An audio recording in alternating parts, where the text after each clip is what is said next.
चलिए विद्यार्थी मित्रों, प्रकरण 7 रोकड़ बही और उसके प्रकार, cash book and its types. आज हम इसके बारे में चैप्टर के बारे में समझेंगे। और जैसा कि आपने देखा पिछले चैप्टर में, यह भी सहायक बही का एक प्रकार है। तो आज हम इसमें थोड़ा सा पहले इसमें थियरी की भी हमने चर्चा हर चैप्टर में कर दिया है, तो आपको ये भी ध्यान रखना है कि प्रश्न को भी हल करें और साथ साथ थियरी बीच बीच में जो महत्वपूर्ण थियरी है उसकी हमने चर्चा किया है, तो उनको भी आप अच्छी तरह से समझें तो आपके लिए चैप्टर और भी आसान हो जाएगा। तो अब देखते हैं इसमें सबसे पहले तो इसके बारे में थोड़ा जान लेते हैं। तो यहाँ पर रोकड़ बही के बारे में आप कह सकते हैं कि रोकड़ व्यवहारों का लेखा करने के लिए तैयार की जाने वाली सहायक बही को रोकड़ बही कहते हैं। यानी ये सहायक बही का एक स्वरूप है रोकड़ बही। उसके बाद है रोकड़ व्यवहारों का लेखा करने के लिए रोजनामचा के उप विभाग के रूप में रोकड़ बही की व्यवस्था की जाती है। यानी इसको हम अलग से रोजनामचा के बदले रोकड़ व्यवहारों को अलग करके हम यहाँ लिख देते हैं। उपयोगिता बताना हो, इम्पोर्टेंस ऑफ कैश बुक, तो बता सकते हैं समय और श्रम का बचाव होता है, क्योंकि रोजनामचा, उसके बाद सहायक बहियाँ, उसमें रोकड़ बही, तो ऐसे अलग अलग व्यक्तियों का इसमें लाभ मिल जाता है और काम का जो भार है वो कम हो जाता है। और कुछ भी माहिती हमको जानकारी चाहिए तो हमको आसानी से उपलब्ध हो जाती है। तो समय और श्रम का बचाव होता है। श्रम विभाजन का लाभ मिलता है, क्योंकि इसमें हम अधिक व्यक्तियों का समावेश अकाउंटिंग में ऐसे हम कर सकते हैं। और उसके बाद है रोकड़ शेष की जानकारी। हम इस संपूर्ण व्यवहारों को जो हम इसमें लिखते हैं रोकड़, तो उन व्यवहारों का लिखने की वजह से हमको कभी भी निश्चित समय का रोकड़ शेष प्राप्त हो सकता है।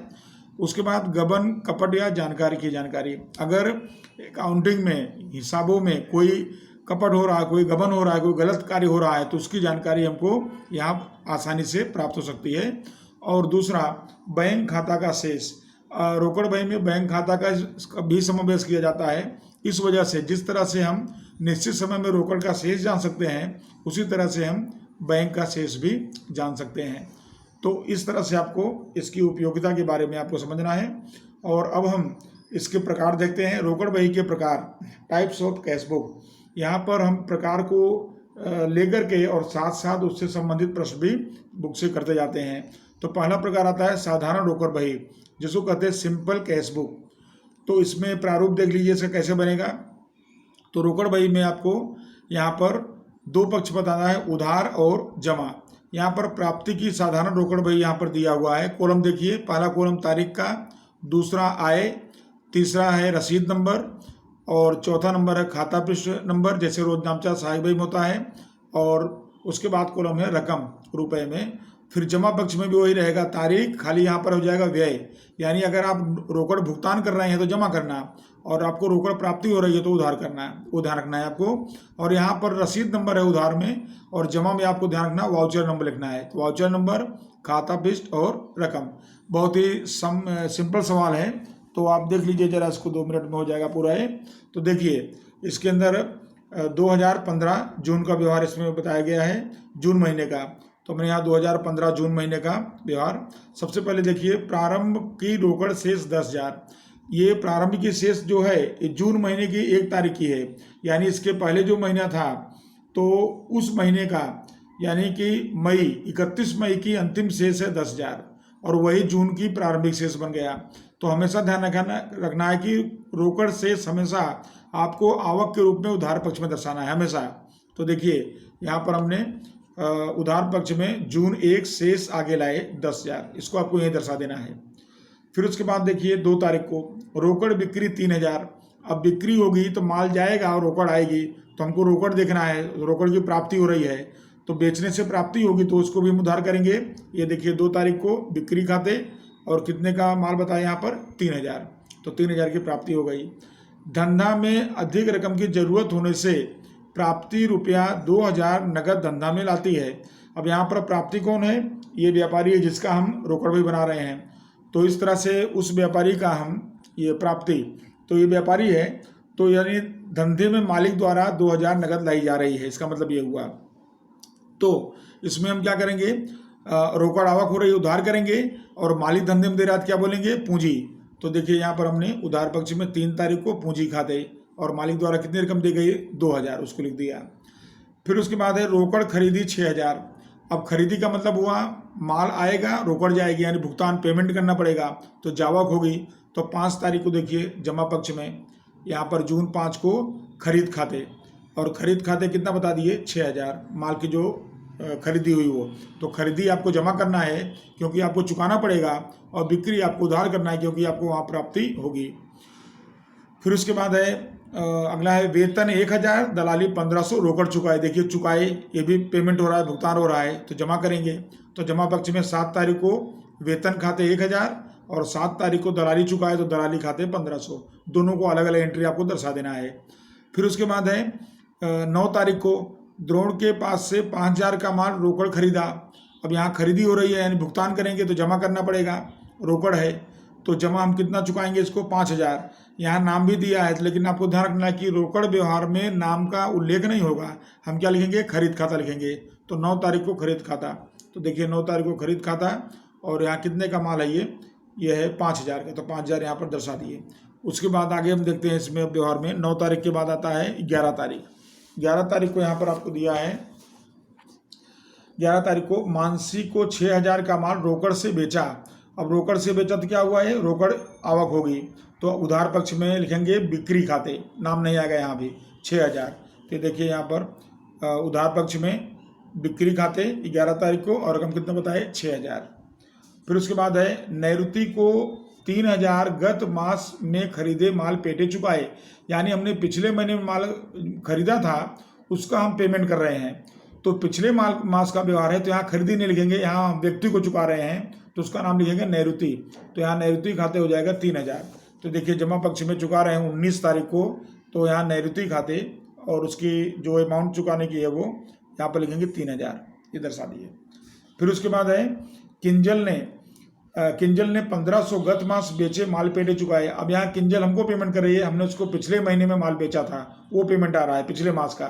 तो यहाँ हमारी आवक हो रही है, किंजल के द्वारा हो रही है, तो उधार पक्ष में लिखेंगे 23 तारीख को किंजल खाते, और जो अमाउंट मिली हमको 1500 वो रकम दर्शा देंगे। फिर देखिए आगे 25 तारीख को 600 की पुरानी साइकिल धंधा के लिए खरीदे। आपने सहायक बहियों में देखा, खरीद बही बिक्री बही में, कि संपत्ति खरीदी का लेखा या संपत्ति बिक्री का लेखा नहीं करते, लेकिन यहाँ करेंगे अगर रोकड़ है तो ये देखिए रोकड़ व्यवहार है।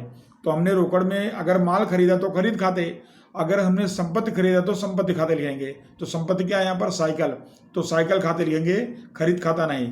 तो साइकिल खाता, और हम खरीदी करें तो पेमेंट करेंगे, तो जमा पक्ष में साइकिल खाता 600। तो देखिए यहाँ पर जमा पक्ष में साइकिल खाता 600। उसके बाद आगे व्यवहार है, यहाँ दिया है कि 100 रुपये 1000 रुपये कमीशन का मिला 28 तारीख को, प्राप्ति हो रही है, आवक को क्या करेंगे, उधार। तो उधार पक्ष में कमीशन मिलेगा 1000, उसको बताएंगे। कि ये देखिए उधार पक्ष में 28 तारीख को कमीशन खाते कितना बताएंगे, 1000 रुपया, इसको दर्शा दिए। फिर उसके बाद आता है लास्ट में 30 तारीख को 3500 का यंत्र धंधा के लिए खरीदा। अब ये भी खरीदी है संपत्ति की और रोकड़ है, इसलिए इसका लेखा हम करेंगे, और खरीदेंगे तो व्यय होगा, जमा पक्ष में लिखेंगे यंत्र खाते कितना रुपया, 3500 रुपया। तो यहाँ पर हमने देखो जमा पक्ष में लिख दिया यंत्र खाते 3500 रुपया। अब क्या होता है इसके अंदर, टोटल समझिए अच्छी तरह से। तो यहाँ पर 2 पक्ष है, उधार और जमा। तो पहले हम उधार का टोटल करेंगे, तो उधार का कुल योग करेंगे तो ये हुआ 23,500 हुआ टोटल उधार का, यानी ये हमारी आय हुई। तो हमारी कुल आवक कितनी हुई, 23,500। उसमें से हमारा ये देखिए सब व्यय है, 6000, 1000, 1500, 5000, 3000, 600 और 3500, ये हमने खर्चे किए हैं। तो हम क्या करेंगे, इसके लिए बहुत सरल तरीका है, जो उधार का टोटल आया वो टोटल हम यहाँ लिख देंगे 23,500 देखिए, और 23,500 में ये सारी एंट्री हम माइनस कर देंगे। तो जब इसको माइनस करेंगे तो डिफरेंस कितना है, देखिए 2,900 का डिफरेंस आया, 2,900। और ये इसको हम कहेंगे शेष आगे ले गए। ये कौन सी तारीख है, 30 तारीख। तो ये जून महीने की 30 यानी अंतिम तारीख को शेष आगे ले गए 2900, यानी हमारे पास कुल 23,500 का बैलेंस था। उसमें से खर्च निकाल करके हमारे पास कितना बचा, 2,900। कब बचा, जून महीने की अंतिम तारीख को। तो जून महीने की अंतिम तारीख को बचा, तो जून के बाद क्या आएगा, जुलाई। तो फिर 1 जुलाई को हमारा शेष जो है कितना रहेगा, 2,900 रहेगा शुरुआत में। जैसे ये हम लाए थे पिछले महीने में मई का शेष 10,000, उस तरह से इसको भी आगे ले जाएंगे। तो आपको लिखना हो तो आप लिख सकते हैं। देखिए ये जमा पक्ष में लिखे, और अब देखिए उधार पक्ष में लिख सकते हैं आप यहाँ आगे बढ़ा करके 2015 जुलाई 1 शेष आगे लाए, कितना रुपये लिख दिए, 2,900। और ये आप सवाल अब हम अगला प्रश्न देखते हैं। प्रश्न क्रमांक 4, निम्नलिखित व्यवहारों पर से ज्वलित की रोकड़ बही। अब यहाँ देखिए रोकड़ और बट्टा, यहाँ 2 खाने वाली आपको रोकड़ बही तैयार करनी है। अभी पहले में जो बनाए वो सिंपल साधारण रोकड़ बही थी, और यहाँ पर 2 खानों वाली है, तो वो आपको तैयार करना है।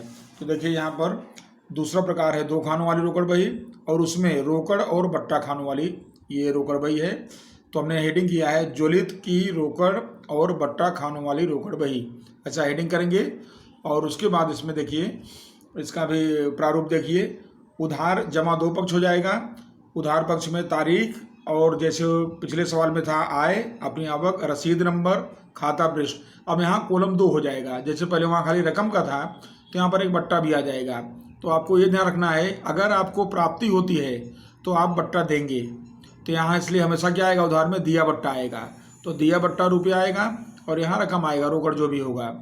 और जमा पक्ष में तारीख, व्यय यानी अपनी जावक होगी, और यहाँ वाउचर नंबर आएगा, जैसे पिछले में प्रश्न में था, खाता पृष्ठ नंबर आएगा। और अगर हम किसी को पेमेंट करेंगे तो हमें बट्टा मिलेगा, तो इसको हम क्या बोलेंगे, प्राप्त बट्टा। तो प्राप्त बट्टा और रकम, तो इस तरह से इसका प्रारूप हो गया। और अब इसकी एंट्री देख लेते हैं। और आपको ध्यान रखना है कि आवक हो तो उधार करो, जावक हो तो जमा करो, रोकड़ की हो उसको ध्यान रखना है आपको। देखिए यहाँ पर 2015 अप्रैल का व्यवहार है। अप्रैल महीने में 1 तारीख को प्रारंभिक रोकड़ शेष 5,500 है, यानी मार्च की अंतिम तारीख का ये शेष रहा होगा 5,500, तो 1 अप्रैल को ये प्रारंभिक शेष बना, ठीक है। तो हमको तो ये ध्यान रखना है कि रोकड़ से हमेशा हम क्या करेंगे, उधार करेंगे हमेशा। तो इसको हम उधार करेंगे, शेष आगे लाए 5,500। तो यहाँ पर उधार पक्ष में यहाँ पर शेष बताएंगे, और रोकड़ में 5,500, तो ये हमने शेष बता दिया, पहली असर हो गई। उसके बाद हम दूसरा नंबर इसमें देखेंगे। तो यहाँ पर आप पाएंगे इसके अंदर कि 4,000 का माल 10% रोकड़ बट्टा से यहाँ पर दिया है बेचा। तो इसके अंदर रोकड़ बट्टा दिया है, तो रोकड़ बट्टा आपको यहाँ काटना है, यानी डिस्काउंट देना होगा। तो 4,000 का 10% करेंगे तो कितना आएगा, 400 आएगा। और 400 जो रकम आएगी वो हमारा क्या होगा, बट्टा होगा। दूसरा यहाँ पर बेचा, तो हमारी आवक हो गई, तो उधार पक्ष में लिखेंगे इसको। उधार पक्ष में 3 तारीख, यहाँ देखिए उधार में आवक है 3 तारीख को बिक्री खाते, और यहाँ पर हम रसीद और वाउचर में डेस करते हैं। और बट्टा यहाँ पर हम देंगे तो कितना, 10%। 10% यानी कितना बट्टा देंगे, 400। 4,000 का 10% कितना हुआ, 400। और 4,000 में 400 माइनस कर दो तो कितना मिलेगा, 3,600। तीसरा बट्टा काट के कितना मिलेगा, 3,600 की प्राप्ति होगी बट्टा काटने के बाद। तो आपको ये ध्यान रखना है। उसके बाद आता है प्रश्न व्यवहार में, 3,000 का माल 10% व्यापारी बट्टा से बेचा। अब ध्यान रखना है, ये कौन सा बट्टा था, रोकड़ बट्टा था, और ये कौन सा बट्टा है, व्यापारी। व्यापारी बट्टा का लेखा हम नहीं करते हैं, लेकिन व्यापारी बट्टा हम माइनस कर देते हैं। तो यहाँ पर भी बिक्री है, आवक हुआ, उधार करेंगे बिक्री खाते, और 3,000 का 10% यानी 300 माइनस करेंगे तो 2,700 बचेगा। तो 2,700 की हम आवक जो है इसमें दर्शाएंगे। तो यहाँ देखिए यहाँ पर उधार में 4 तारीख को बिक्री खाते और बट्टा नहीं दर्शाएंगे, और रकम सीधा घटा के बता देंगे 2,700, 2,700 ये रकम यहाँ सीधा दर्शा दिए। फिर है 5 को, अर्थ को 2030 का हिसाब चुकाने के लिए 2,000 नकद चुका दिए। अब देखिए यहाँ हम भुगतान कर रहे हैं, यानी जमा होगा, जावक हो रही है हमारी। हमको चुकाना कितना था, 2030, और हमने चुकाया कितना, 2,000। तो यहाँ पर जो 2,000 चुकाए उसमें हमको डिस्काउंट मिलेगा। कितना डिस्काउंट मिलेगा, बट्टा मिलेगा 30 रुपया। तो 30 रुपया हम इसको बट्टा के कॉलम में दर्शा देंगे। तो इसको हम जावक के रूप में जमा कर रहे हैं, अर्थ खाते, और बट्टा हो गया 30, ये हमको प्राप्त बट्टा लाभ मिला हमको, और हमने चुकाया कितना, 2,000। तो इस तरह से ये दर्शा दिए। उसके बाद है 10 तारीख को 4,000 का माल 5% रोकड़ बट्टा से खरीदा यानी अपनी जावा खो रही है, तो बट्टा मिलेगा, कितना बट्टा मिलेगा 5%। और कौन सा बट्टा है, रोकड़, तो इसको हम दर्शाएंगे। तो 4,000 का 5% करेंगे इसके अंदर तो 200 रुपये आएगा, तो 200 रुपया हमको इसमें बट्टा प्राप्त होगा। और 4,000 में 200 घटाएंगे तो 38 रुपये हमको चुकाना होगा। तो यहाँ पर हम जमा पक्ष में खरीद खाते और बट्टा में हम लिख देंगे यहाँ पर 200 रुपया, और 4,000 में 200 बट्टा हो गया तो बचा कितना 38, तो 3800 रुपया हमने पेमेंट कर दिया, ये हमारा भुगतान हो गया 3800 का। फिर उसके बाद है अगला व्यवहार है 4,000 का माल 5% रोकड़ पर से खरीदा। फिर 13 तारीख को है वेतन 1,000 और मजदूरी 600 रोकड़ चुकाए। तो देखिए 13 तारीख को दो व्यवहार हुआ है, एक तो वेतन चुकाया है और दूसरा मजदूरी चुकाया है। तो हम इसकी 2 एंट्री करेंगे और दोनों को कहाँ करेंगे, जावक पक्ष में यानी जमा पक्ष में करेंगे भुगतान। इसलिए तो वेतन में हम बता देंगे यहाँ पर, देखो 13 तारीख को वेतन खाते कितना बता देंगे 1,000, और फिर 13 तारीख को मजदूरी खाते कितना बता देंगे यहाँ पर 600। इस तरह से यहाँ पर रकम दर्शा देंगे। और उसके बाद आगे देखिए इसमें 15 तारीख को कमीशन के 100 और दलाली के 900 मिले। अब ये देखिए मिले यानी प्राप्ति, आवक हो रही है, आवक है क्या करेंगे उधार पक्ष में 15 को कमीशन और 15 को दलाली। तो उधार पक्ष में हम लिखेंगे इसको यहाँ पर 15 तारीख को कमीशन खाते, तो यहाँ पर कमीशन लिख देंगे 100 रुपया कमीशन का, और उसी तारीख को दलाली का मिला 900 रुपया, तो यहाँ पर 900 रुपया दलाली का हो गया सर। फिर उसके बाद आता है 17 तारीख को कृष्णा को 1420 के हिसाब पेटे 1400 देकर हिसाब चुका दिया। अब यहाँ पर हमको पेमेंट कितना करना है 1420, और हम कर कितना रहे हैं 1400, तो हमारा जावा यानी जमा करेंगे और हमको कितना लाभ मिलेगा, बट्टा कितना मिलेगा 20 रुपया। तो जमा पक्ष में 17 तारीख को कृष्णा खाते बट्टा में बताएंगे 20, और जो हमने पेमेंट किया 1400 रुपया वो यहाँ बता देंगे रकम में 1400। फिर आगे देखिए इसमें 18 को 5,000 का माल 10% व्यापारी बट्टा 5% रोकड़ बट्टा से बेचा। अब यहाँ पर दोनों बट्टा है, तो व्यापारी बट्टा तो हम खाली यहाँ माइनस कर लेंगे, दर्शाएंगे नहीं उसको।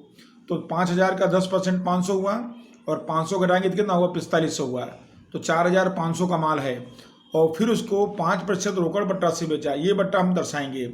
और बेचेंगे तो हम हमारी प्राप्ति होगी, उसको उधार करेंगे, उधार साइड में बिक्री खाते, और ये बट्टा हमको 5% देना पड़ेगा। कितना का 5%, 4500 का 5% देना पड़ेगा, और बाकी रकम जो मिलेगी उसको हम आवक के रूप में दर्शा देंगे।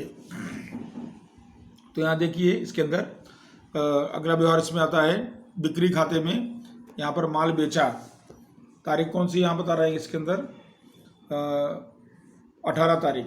तो 18 तारीख को यहाँ लिखना रह गया इसके अंदर, यहाँ नोट कर देते हैं इसको यहाँ नीचे 18 तारीख को, और यहाँ बिक्री खाता 18 को यहाँ पर लिख दिया बिक्री खाता, और यहाँ 4500 का 5% करेंगे तो बट्टा आएगा 4500 का 5% 225, और 4500 में 225 माइनस करेंगे तो 4,275 ये बचेगा अमाउंट। तो इस तरह से जो है दिया बट्टा 225 और पेमेंट हो गया 4,275, तो 4500 का हिसाब हो गया, और 10% 500 बट्टा जाता जो था उसको हमने सीधा निकाल दिया। उसके बाद आगे आता है 19 तारीख को 6,000 का एक यंत्र रमेश के पास से खरीदा, जिसके पेटे 2,000 रोकड़ चुकाए, बाकी रकम 1 मास के बाद चुकाना है। तो यहाँ पर आपको ध्यान रखना है कि यंत्र के लिए जितना हमने रोकड़ चुकाया उतना रकम दर्शाएंगे, बाकी नहीं दर्शाएंगे। तो कितना चुकाया है खाली 2,000, तो खाली 2,000 रुपये हम दर्शाएंगे, जो बाकी उसको यहाँ नहीं दर्शाएंगे, वो मुख्य रोज नाम जम जाएगा। तो 19 तारीख तो अपना भुगतान है तो जमा पक्ष में, और कितने का भुगतान हुआ यंत्र खाते 2,000, तो 2,000 यहाँ चुका दिया। फिर आगे है धंधा में अधिक रकम की आवश्यकता होने से 3,000 की कीमत का घर का फर्नीचर 3,500 में बेचा और 2,500 धंधे में लाए। अब ध्यान रखें यहाँ पर कि इसके अंदर 3,000 का फर्नीचर है, घर का है, निजी है, उससे हमसे मतलब नहीं है। कितने में बेचा 3,500 में, उससे भी हमको मतलब नहीं है। हमको मतलब किससे है, 2500 से। धंधे में कितना आया, तो धंधे में आया 2500, और मालिक धंधे में ला रहा है, जिसको हम क्या बोलेंगे, पूंजी। तो ये पूंजी ग्रुप में इसको हम दर्शा देंगे उधार पक्ष में आवक के रूप में। तो ये देखिए थोड़ा क्रम यहाँ पर, या तो इसको हम निकाल देते हैं यहाँ से, क्योंकि तारीख का क्रम बिगड़ जाएगा। तो हम 23 तारीख लिख दिए, और 23 तारीख को पूंजी खाते यहाँ लिख देते हैं। तो पूंजी खाते, और धंधे में कितना आया, तो पूंजी ग्रुप में कितना आया, तो यहाँ पर धंधे में जो रकम आई वो बता देंगे 2500। तो ये रकम यहाँ हमने दर्शा दिया है 2500। उसके बाद आता है 27 तारीख को 225 व्यापारी महामंडल की वार्षिक फीस के चुकाए। तो यहाँ पर इसको शब्द है गुजराती में और हिंदी में भी लवाजम शब्द है, वार्षिक सदस्य फीस। तो सदस्य फीस को हम यहाँ लिख सकते हैं कि जावक के रूप, क्योंकि भुगतान किए, तो जमा पक्ष में इसको लिखेंगे लवाजम या सदस्य फीस, ऐसा हम इसको लिख सकते हैं।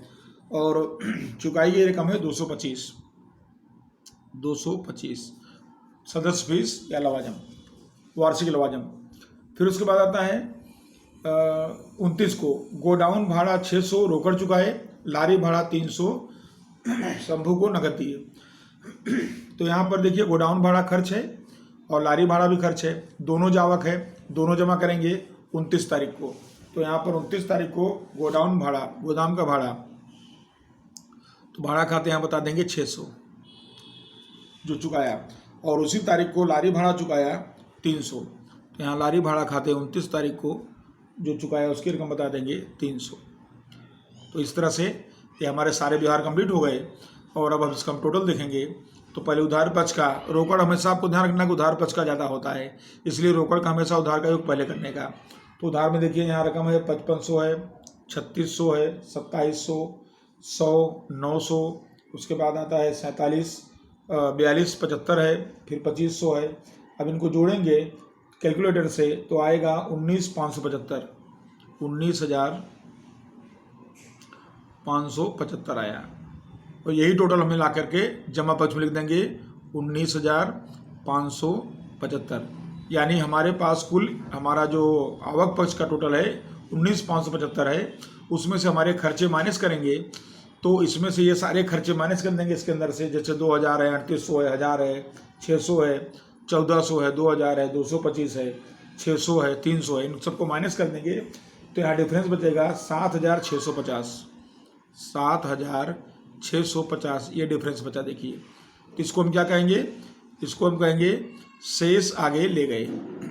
तो ये शेष कौन से महीने का है, अप्रैल का, और मई में ये शेष चला जाएगा अगले महीने में प्रारंभिक शेष के रूप में। तो ये इतना बैलेंस बचा। और बट्टा देख लेते हैं। तो दिया बट्टा हमने यहाँ 400 और 225 दोनों मिला कितना दिया, 625। तो 625 दिया बट्टा का टोटल हुआ। और प्राप्त बट्टा हमारा कितना हुआ, तो प्राप्त बट्टा यहाँ देखिए 30 रुपया है, 200 रुपया है, 20 रुपया है, तो 250 रुपया ये प्राप्त बट्टा हुआ। तो इस तरह से आपका ये देखिए प्रश्न, 2 खाने वाली खरीद बही, जिसके अंदर 2 खाने में क्या क्या हुआ, इसमें बट्टा और रोकड़ खाने का समावेश किया गया। तो इसका हुआ।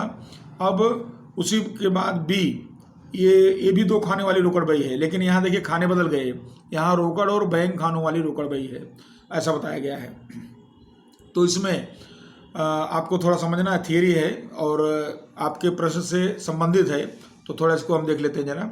तो देखिए यहाँ पर बैंक खाना का आय का योग व्यय पक्ष के योग से अधिक हो तो उसे बैंक शेष कहते हैं।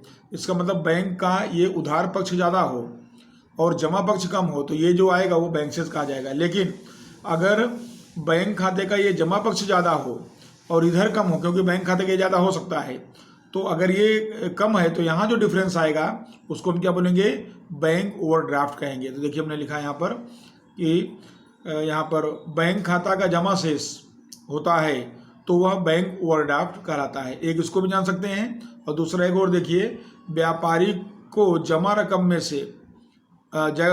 से अधिक रकम निकालने का बैंक सुविधा देती है। जैसे व्यापारी का बैंक में 50,000 रुपया है और बैंक उसको 60,000 रुपये निकालने का सुविधा देती है, तो वो कितना अधिक निकालेगा, 10,000। तो जो 10,000 रुपया निकाला उसे हम क्या बोलेंगे, बैंक ओवरड्राफ्ट। उसको इंग्लिश में बैंक ओवरड्राफ्ट, बैंक ओडी भी कहते हैं।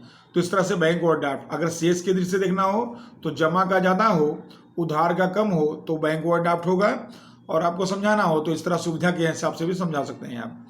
फिर इसमें आपको महत्वपूर्ण चीज़ समझना है, वो है जमा खर्ची व्यवहार, कॉन्ट्रा एंट्री कहते हैं इसको।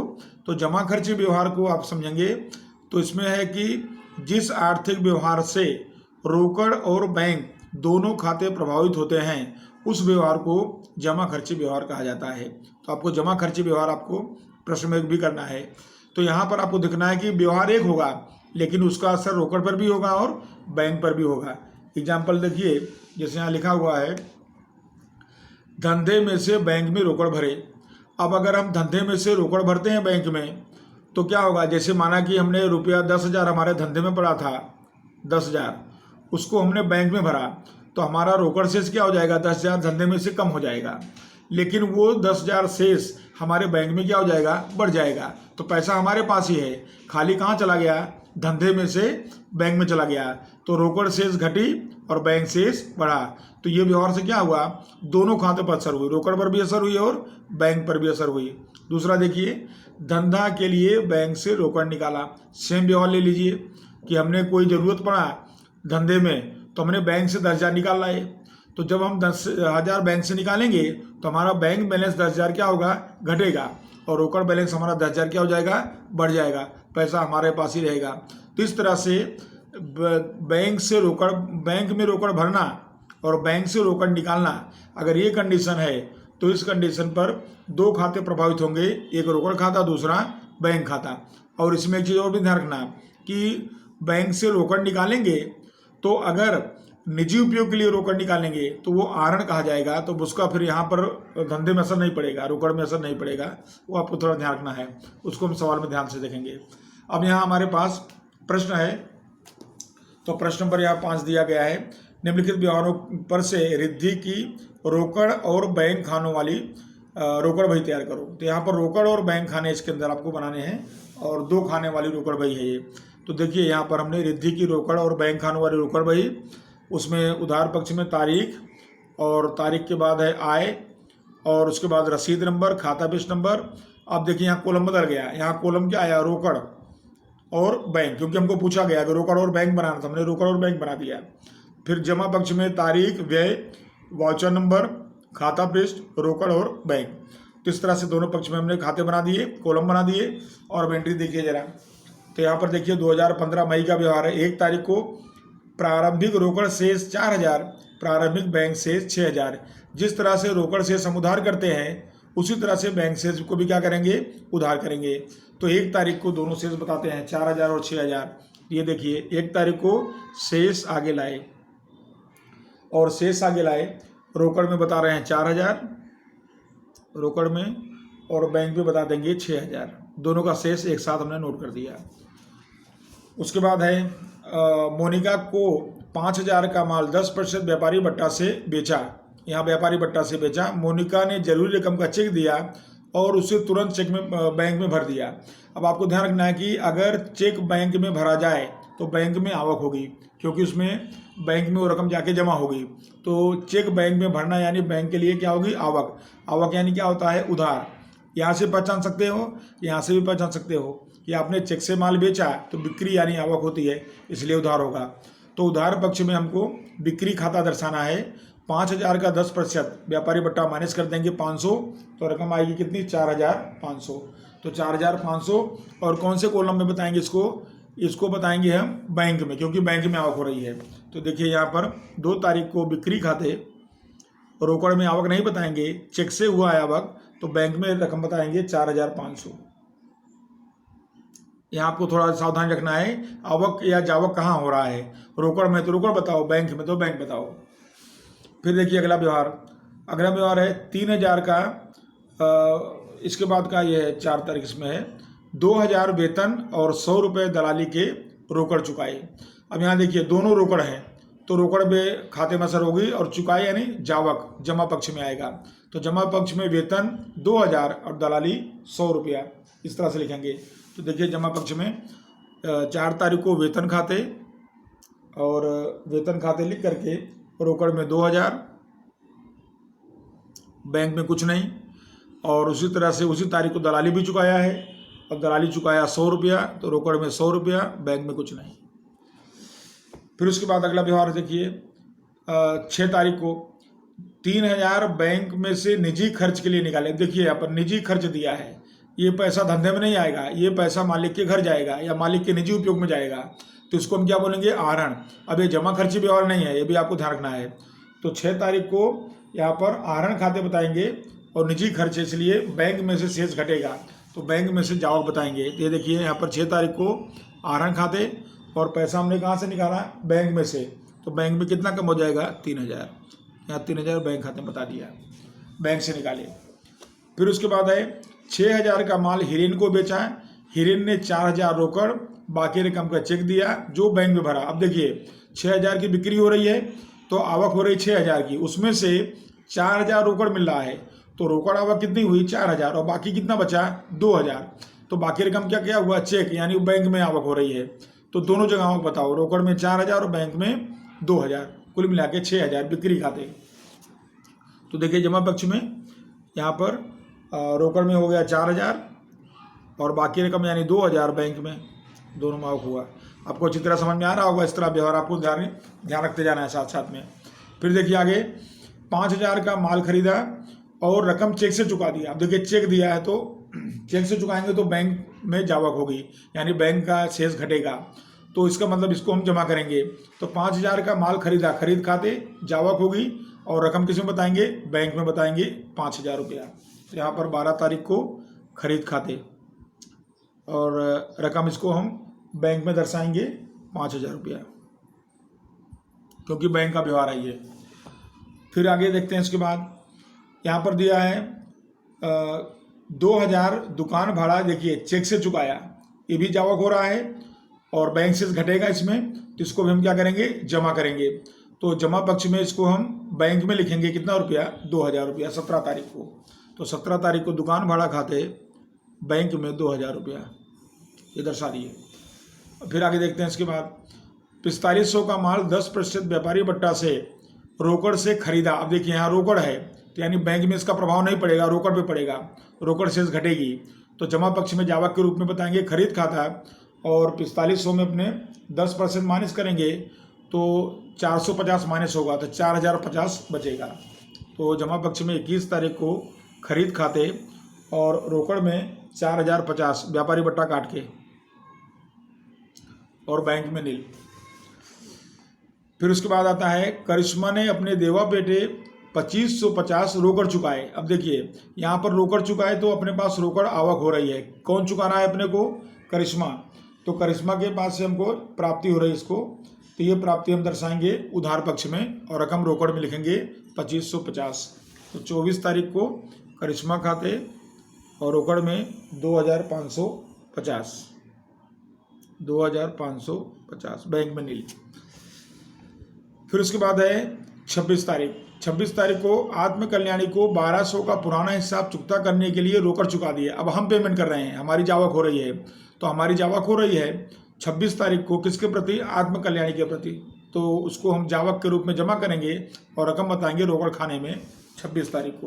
तो 26 तारीख को आत्म कल्याणी खाते, और ये रकम इसको हम जमा पक्ष बता रहे हैं 1200 रुपया जो पेमेंट किए वो रोकड़ में। फिर उसके बाद आता है अगला व्यवहार, इसके अंदर तारीख हुआ 26, और 26 के बाद आता है तारीख है 29 तारीख को यहाँ दिया है जानवी ने 3000 का चेक दिया जो तुरंत बैंक में भर दिया। अब ये भी देखिए अपनी इनकम है, आवक है, बैंक से बढ़ेगा, तो इसको हम क्या कर देंगे, उधार पक्ष में लिख देंगे। तो उधार पक्ष में, और रकम कहाँ लिखेंगे, बैंक में, क्योंकि पैसा बैंक में भरा गया है, तो रोकड़ में नहीं लिखेंगे, बैंक में लिख देंगे 29 तारीख। तो 29 तारीख को जानवी खाते और रकम बैंक में 3000 हमने लिख दिया यहाँ पर। फिर उसके बाद देखिए आगे 1000 नगद बैंक में भरे। तो अब ये देखिए ये जमा खर्ची व्यवहार आ गया। तो जमा खर्ची व्यवहार क्यों है, 1000 बैंक भरेंगे तो इससे क्या होगा, बैंक शेष बढ़ेगा और नगद शेष घटेगा। तो बैंक शेष बढ़ेगा तो उसको हम जमा करेंगे यहाँ पर, और बैंक शेष बढ़ेगा तो उसको हम क्या करेंगे, उधार पक्ष में लेंगे। तो बैंक में उधार पक्ष में रकम लिखेंगे, और नगद शेष घटेगा तो जमा पक्ष में रकम लिखेंगे। तो देखिए यहाँ पर इस तरह से हमारा बैंक शेष बढ़ेगा। तो देखो यहाँ पर हमने 30 तारीख को रोकड़ खाते और बैंक में हमने शेष बढ़ा दिया। कितना भरा बैंक में? 1000। तो यहाँ पर हमने 1000 लिख दिया। ये देखिए 1000 बैंक शेष क्या हो गया? बढ़। उधार का मतलब शेष बढ़ेगा और जमा का मतलब शेष घटेगा। तो शेष किसका घटेगा? रोकड़ का। तो देखिए जमा पक्ष में 30 तारीख को बैंक खाते और किसका घटेगा शेष? रोकड़ का। तो रोकड़ घटा दिए, देखिए 1000 कम कर दिए। आपको तुरंत ख्याल आना चाहिए कि रोकड़ शेष घट रहा है तो उसको हमने जमा कर दिया रोकड़ में, और बैंक शेष बढ़ रहा है तो बैंक में हमने क्या कर दिया? उसको उधार कर दिया। और सामने खाता देख लीजिए, यहाँ हमने किस में रकम लिखा? 1000 बैंक में लिखा, तो यहाँ क्या लिखेंगे? रोकड़ खाता। यहाँ हमने किस में लिखा रकम? रोकड़ में, तो यहाँ क्या लिख दिया हमने? बैंक खाता लिख दिया। तो इस तरह से। और दूसरा जो खाता पृष्ठ कॉलम है वहाँ हम शॉर्ट में लिख देंगे जमा खर्ची, जमा खर्ची ऐसे लिख देंगे। और इधर भी है क्योंकि ये दोनों साइड व्यवहार होता है, तो 30 तारीख को यहाँ भी है, तो यहाँ भी हम क्या करेंगे? जो है जमा खर्ची के व्यवहार में खाता पृष्ठ कॉलम में लिख देंगे जमा खर्ची। तो इस तरह आपको देखने से ख्याल आता है कि एक जमा खर्ची का व्यवहार यहाँ पर एक व्यवहार हुआ है पूरे में से, तो एक व्यवहार हुआ है। यहाँ पर रोकड़ शेष घटाया गया है और बैंक शेष को बढ़ाया गया है। ये आपको समझ गए तो आप कोई भी जमा खर्ची व्यवहार आसानी से कर पाओगे। और आपको ध्यान रखना है कि जमा खर्ची व्यवहार की हमेशा 2 एंट्री करना है आपको, तो 2 प्रविष्टि करोगे इसकी। और ये आपका व्यवहार कंप्लीट हो गया। और अब इसके बाद हम इसमें टोटल कर लेते हैं।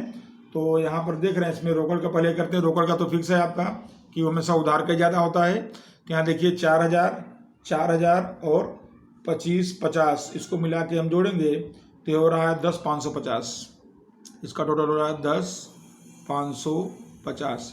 और उसको हम यहाँ लाएंगे जमा पक्ष में 10,550। फिर देखिए बैंक का देखते हैं, तो बैंक का भी ये ज़्यादा है, उधार का ज़्यादा इसमें है क्योंकि बैंक का जमा भी ज़्यादा हो सकता है। तो ये ज़्यादा है तो 6,000 4500 2,000 और 3,000 और 1,000 इनको जोड़ देते हैं तो 16,500 हो रहा है, 16,500। और यहाँ भी हो जाएगा 16,500। और अब इसको हम माइनस करेंगे तो ये रकम यहाँ से माइनस करेंगे तो इसका शेष बचेगा 2200 रोकड़ का। ये रोकड़ शेष हुआ। और इसका अंतर घटाएंगे तो 6,500 का अंतर आया, 6,500 का। तो अगला प्रश्न देखते हैं विद्यार्थी मित्रों। तो ये है प्रश्न नंबर स्वाध्याय का 6ठा है। निम्नलिखित व्यवहारों पर से भगवती टेलर्स की बही में रोकड़ और बैंक खानों वाली, यहाँ पर 2 खाने कौन से? रोकड़ और बैंक खानों वाली रोकड़ बही तैयार कीजिए। तो यहाँ हम जो कॉलम बनाएंगे उसके अंदर एक कॉलम रोकड़ का होगा, दूसरा बैंक का होगा।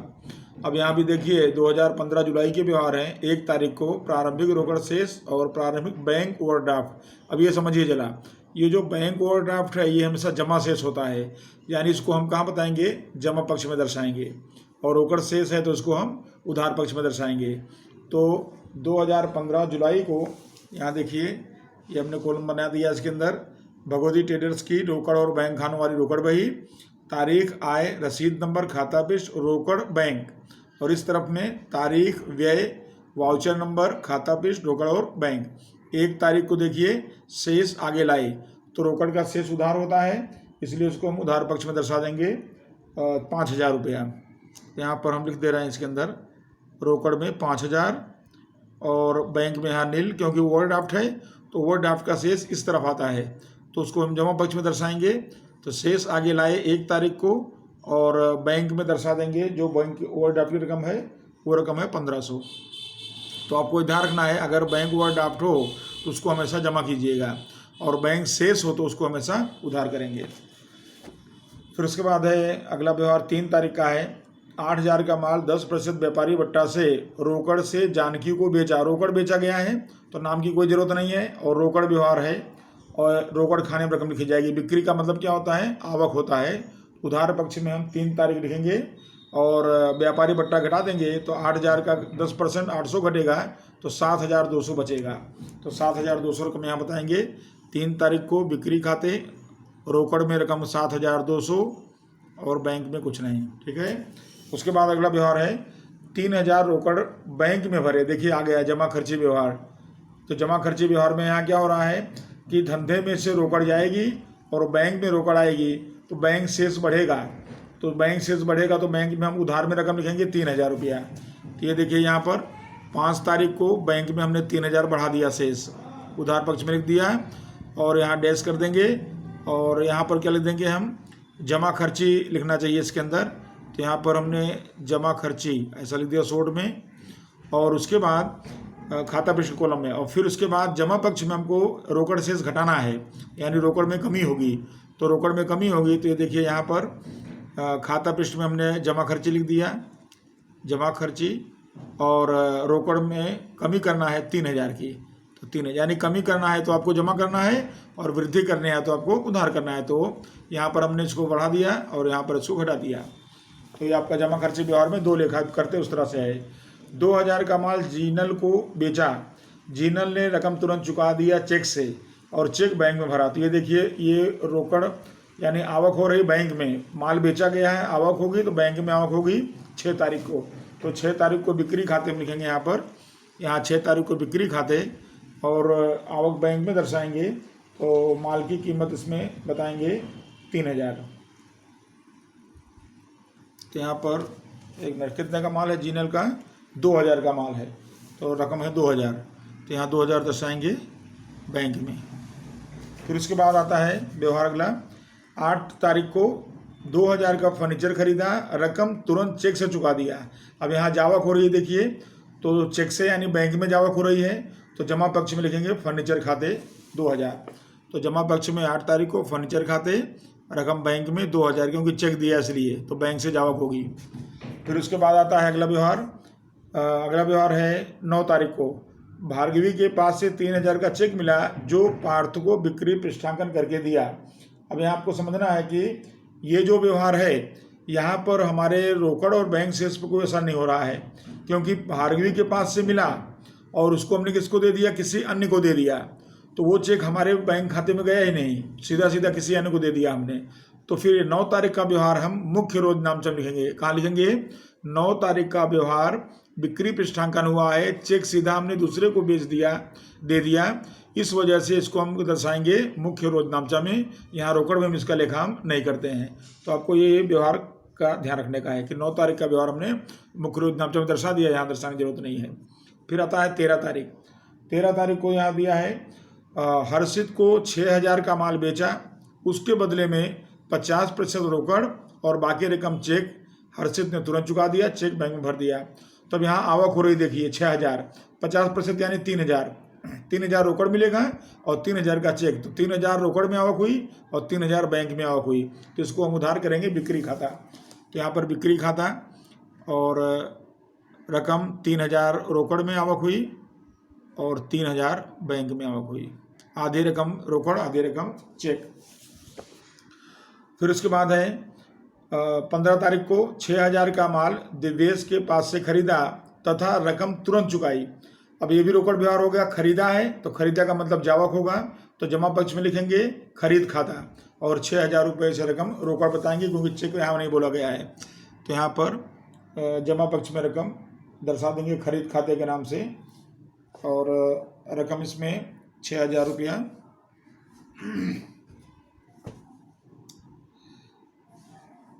रोकड़ में 6000 दर्शा दिए। और उसके बाद अगला व्यवहार है, क्योंकि यहाँ चेक होता तो बैंक में लिखते हैं उसको।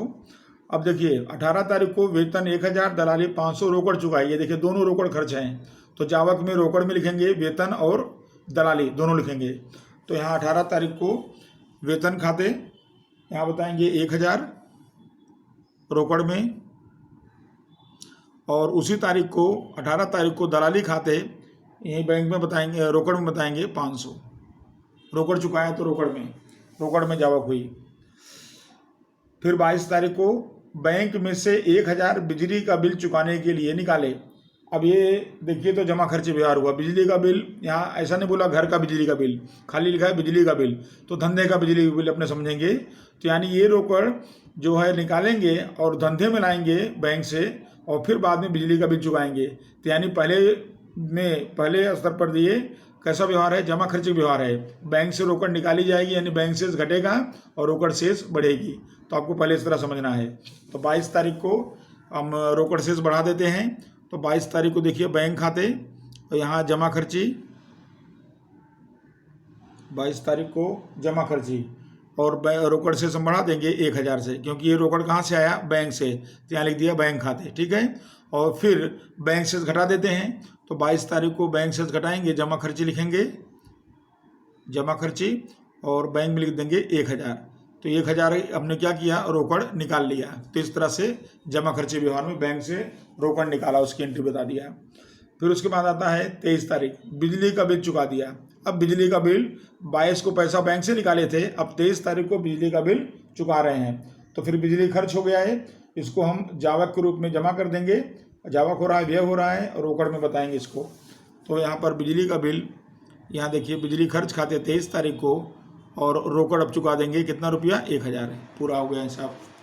फिर उसके बाद आता है अगला व्यवहार, स्मिथ को 1400 का माल बेचा, जिसके बदले उसने जरूरी रकम का चेक मिला उसके पास से, यह चेक तुरंत बैंक में भर दिया। अब यहाँ बेचा, आवक हो रही है, तो आय पक्ष में लिखेंगे 1400 रुपया, और चेक मिला है, बैंक में भरा गया, तो क्या लिखेंगे इसको, बैंक में, तो ये बैंक में आवक कही जाएगी।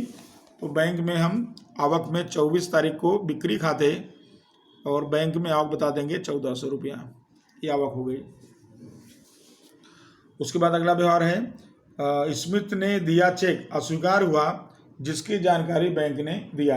अब चेक अस्वीकार होता है तो हम उसका उल्टा करेंगे, यानी हमने पहले उधार के रूप में बैंक से बढ़ाया था, अब जमा करके बैंक से घटा देंगे, क्योंकि चेक अस्वीकृत हो गया है। तो अस्वीकृत चेक हुआ, 1400 रुपये का चेक था वो, तो उसको हम जमा कर देंगे। तो ये देखिए 27 तारीख को स्मिथ खाते, यहाँ पर नाम लिखेंगे, और यहाँ आप लिख सकते हैं, लिखना हो तो अस्वीकृत चेक, अस्वीकृत चेक, ऐसा आप लिख सकते हैं, लिखना हो तो अस्वीकृत चेक। और ये चेक हम इसमें जो है बैंक में कम कर देंगे 1400। ये देखिए 1400 हमने बढ़ाया था, 1400 हमने घटा दिया, नील हो गया, क्योंकि चेक अस्वीकार हो गया। फिर उसके बाद है 28 तारीख को, बैंक ने हमारे खाते में ओवरड्राफ्ट का ब्याज 100 रुपया उधार किया, और जिसकी जानकारी बैंक एडवाइस द्वारा मिली। अब आपको ध्यान रखना है कि बैंक ने उधार किया है, तो बैंक कब उधार करती है, जब हमारा यानी व्यापारी का खर्च होता है, तब उधार करती है। तो इसके लिए जब खर्च हुआ है, तो हम खर्च क्या करते हैं, हम खर्च यानी कि व्यापारी खर्च को रोकड़ बही में क्या करता है, जमा करता है। तो इसको हम क्या बताएंगे, व्यय बताएंगे, नुकसान है, खर्च है, तो इसको हम व्यय पक्ष में लिखेंगे, 100 रुपया बैंक में, यानी बैंक से घटाएंगे। अब एक चीज़ यहाँ से और समझ लीजिए कि बैंक जो करे उसका उल्टा हमें करना है। अगर बैंक जमा करे तो हम उधार करेंगे, बैंक उधार करे तो हम जमा करेंगे। और आपको समझना है तो इस तरह समझना कि बैंक ओवरड्राफ्ट का ब्याज, ओवरड्राफ्ट यानी लोन, कर्ज, हमने लोन का ब्याज जो है चुकाया है इसके अंदर, तो बैंक ने इसको उधार किया है। तो खर्च हमारा हम क्या कर रहे हैं, बार बार व्यय यानी जमा कर रहे हैं, इसलिए इसको हम जमा पक्ष में लिखेंगे, बैंक ओवरड्राफ्ट का ब्याज। ये देखिए यहाँ पर लिखा जमा पक्ष में बैंक ओडी का ब्याज, और बैंक ने किया है तो रकम बैंक में दर्शाएंगे, तो बैंक में दर्शा देंगे कितना रुपया, 100 रुपया। तो इस तरह से ये इसकी एंट्री हो गई, और उसके बाद सारे व्यवहार कंप्लीट हो गए। टोटल देख लेते हैं, तो टोटल में आप देखेंगे तो पहले रोकड़ का टोटल करते हैं, 5000, 7200, 3000 और 1000, इनको जोड़ेंगे तो 16200 हो रहा है, 16200। इसको हम यहाँ लिख दे रहे हैं जमा पक्ष में 16200, और उसके बाद यहाँ 3000, 6000, 1500 और 1000 इतनी रकम है, इसको माइनस कर देते हैं तो बच रहा है 4700, 4700। ये हुआ शेष, अंतिम शेष। तो इसको हम कौन सा शेष कहेंगे, उधार शेष, क्योंकि उधार ज़्यादा है तो उधार शेष है, शेष आगे ले गए। अब बैंक का चेक कर लेते हैं, तो बैंक में यहाँ पर देखिए ये रकम ज़्यादा दिख रही है, 3000, 2000, 3000, 1400। तो इस तरह इनको हम जोड़ेंगे, 3 2 5 3 8 1 9, तो 9400 हुआ है, 9400। और यहाँ भी हम लिखेंगे 9400, और 9400 लिख करके उसमें से घटाएंगे 1500, 2000, 1000, 1400 और 100 रुपया घटाएंगे तो 3400 बचेगा, 3400 बचेगा। इस तरह से 3000 शेष। तो इस तरह से शेष आगे ले गए, और रोकड़ में कितना आया, 4700, और बैंक में आया 3400। तो ये अंतिम शेष है, और इसको हम बैंक शेष, कौन सा शेष कहेंगे, उधार शेष, क्योंकि दोनों का उधार शेष ज़्यादा है, उधार ज़्यादा है तो उधार शेष कहा जाएगा। और जैसे मैंने आपको अगले सवाल में शुरुआत में बताया था, आप चाहें तो ये जुलाई का व्यवहार है, तो यहाँ पर 31 जुलाई पूरा हो गया, अब 31 जुलाई के बाद क्या लगेगा, यहाँ पर 1 अगस्त आएगा, तो फिर यहाँ पर जो है अगस्त आप लिख सकते हैं, इसके अंदर आपको दर्शाना चाहें तो ऐसा आप लिख सकते हैं, अगस्त 1 तारीख को शेष आगे लाए, शेष आगे लाए, और ये शेष आया 4700, 4700, और ये शेष है 3400। ऐसा आप इसको आगे बढ़ा के लिख सकते हैं अगले महीने के लिए, और बाकी आपका आंसर यहाँ मिल गया पूरा, दोनों का शेष 4700 और 3400। ओके, उसके बाद अब अगला सवाल देखते हैं। तो ये सवाल नंबर 6 था। इसके बाद अब सवाल नंबर 7वां देखते हैं। इसके बाद तो प्रश्न नंबर 7 में यहाँ देखिए, यहाँ भी आपको निम्नलिखित व्यवहारों पर से अखिलेश की बैंक और बट्टा खानों वाली रोकड़ बही, ये भी 2 खाने की रोकड़ बही है, और 2 खाने की रोकड़ बही में कौन सी है, बैंक और बट्टा।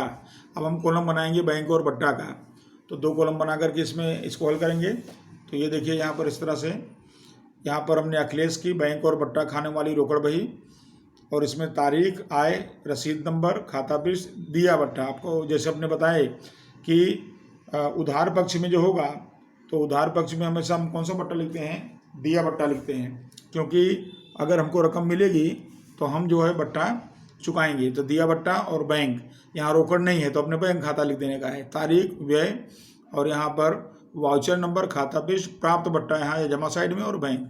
तो यहाँ पर आपको खाली बट्टा और बैंक का व्यवहार लेना है, इसके अलावा कोई व्यवहार हो तो आपको ध्यान में नहीं लेना है। तो देखिए 2015 जुलाई का व्यवहार है। 1 तारीख को प्रारंभिक बैंक ओवरड्राफ्ट 13,500। आपने पिछले ही सवाल में देखा कि अगर ओवरड्राफ्ट है तो जमा शेष होता है, उसको हमको जमा करना पड़ता है, तो ये दायित्व होने से जमा करेंगे इसको। तो यहाँ पर 1 जुलाई को शेष आगे लाए, तो यहाँ पर बैंक ओवरड्राफ्ट का है 13,500, तो यहाँ पर बट्टा में नहीं, और यहाँ पर 13,500 बैंक में। ये देखिए पहले एंट्री हो गई। अगर बैंक शेष होता तो हम क्या करते, इसको उधार में दर्शाते, तो बैंक शेष उधार करने का होता है, और बैंक ओडी जमा। प्रेमल को 5,000 का माल बेचा, जिसके बदले उसने पूर्ण हिसाब में 4,950 का चेक दिया, जो तुरंत बैंक में भर दिया। अब यहाँ देखिए माल बेचा गया है, आवक होगी, तो आवक होगी तो 5,000 के माल में हिसाब कितना का मिला, 4,950 का, यानी 50 रुपया कम मिला। तो 50 रुपया क्या हो गया, बट्टा, तो हम बट्टा दे रहे हैं उसको, तो दिया बट्टा हो गया 50, और 4,950 हमने बैंक में भर दिया, तो हमारे बैंक में आवक हो गई।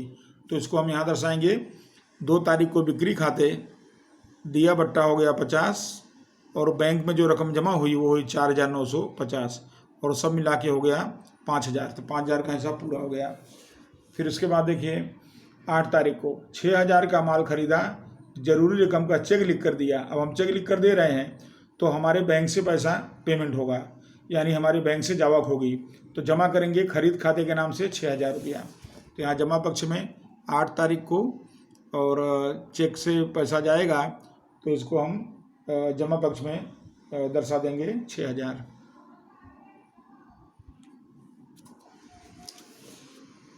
फिर उसके बाद आगे है 10 तारीख को 5,060 के भुगतान पेटे 5,000 का चेक गीता बहन के पास से मिला। अब यहाँ पर 5,000 का भुगतान है, उसका चेक हमको मिला है, तो हमारे चेक मिला है, हमारे बैंक में आवक होगी, तो उधार पक्ष में दर्शाएंगे, और अपना हिसाब 5,060 का है, मिल कितना रहा है 5,000, तो कितने का डिफरेंस हुआ 60 रुपये का, ये दिया बट्टा हो गया, तो हम बट्टा देंगे 60 रुपया। तो 10 तारीख को उधार पक्ष में गीता बहन खाते, और बट्टा में लिखेंगे 60 रुपया, और बैंक में हो जाएगा 5,000, तो यानी 5,000 बैंक से बढ़ेगा या बैंक में आवक होगी, ऐसा दर्शाएंगे। 15 तारीख को 7,015 के दायित्व के सामने 7,000 का चेक हिसाब पूर्ण करने के में आराधना को दिया। अब हम पेमेंट कर रहे हैं, तो हमारा पेमेंट कितना करना है 7,015, और हम पेमेंट कितना कर रहे हैं 7,000, तो 15 रुपया बट्टा हमको मिलेगा, और हम किसको चुका रहे हैं, आराधना को, और चेक से दे रहे हैं तो बैंक में से जावक होगी। तो जमा पक्ष में 15 तारीख को आराधना खाते, और बट्टा हो जाएगा 15, और चेक हमने दिया है 7,000 का, 7,000 की जावक। 20 तारीख को काजोल को 16,000 का माल बेचा, बदले में जरूरी रकम का चेक मिला जो बैंक में भरा। अब ये बिक्री हो रही है, आवक होगी, और चेक मिला तो बैंक में आवक होगी, तो आवक होगी तो क्या करेंगे, उधार पक्ष में 20 तारीख को बिक्री खाते 16,000, यहाँ पर 20 तारीख को बिक्री खाते, और बैंक में 16,000, बट्टा वगैरह नहीं है तो नहीं लिखेंगे 16,000। फिर उसके बाद है 25 तारीख को 2000 रोकड़ बैंक में भरे। अब देखिए जमा खर्चे के व्यवहार है, लेकिन यहाँ हमने रोकड़ खाता नहीं बनाया, रोकड़ खाना नहीं बनाया, खाली कौन सा खाना बनाया है, बैंक खाना। तो फिर इसकी हम एक ही असर देंगे, क्योंकि रोकड़ की असर हम कहाँ देंगे। इसलिए हमको खाली एक असर समझना है कि रोकड़ बैंक में भरे, तो इसका मतलब क्या हुआ कि बैंक में रोकड़ आवक होगी, और रोकड़ आवक होगी तो क्या करेंगे, उधार। तो उधार पक्ष में रोकड़ खाते और बैंक में रकम दर्शा देंगे इसमें 2000, बैंक में 2000। यहाँ जमा खर्ची है, लेकिन यहाँ रोकड़ कॉलम नहीं, इसलिए इसको जमा खर्ची नहीं कहेंगे यहाँ पर, या उसके असर यहाँ नहीं बताएंगे। उसके बाद है 29 तारीख, काजोल ने दिया चेक अस्वीकार हुआ। अब काजोल ने जो चेक दिया था वो चेक अस्वीकार हुआ। तो काजोल का चेक देखिए कितने का था, 16,000 का था। ये 16,000 का चेक हमने उधार किया था, हमको मिला था, अब अस्वीकार हो गया, हम जमा कर देंगे। तो जमा पक्ष में काजोल खाते, और यहाँ आप लिख सकते हैं अस्वीकृत चेक, अस्वीकृत चेक ऐसा लिख सकते हैं। और अमाउंट इसकी है 16,000। तो 16,000 हमको मिला था, हमने उधार किया था, वो 16,000 हमने यहाँ पर जमा कर दिया, नील हो गया, यानी अब कोई लेन देन नहीं रहा इसमें। अब यहाँ टोटल देखेंगे तो सब व्यवहार हो गया। तो इसका टोटल देखें तो यहाँ पर 13,500, 6,000, 7,000 और 16,000, इतनी रकम जोड़ेंगे तो 42,500, ये ज़्यादा हो रहा है, 42,500 इधर का ज़्यादा हुआ, उसको यहाँ लाएंगे 42,500,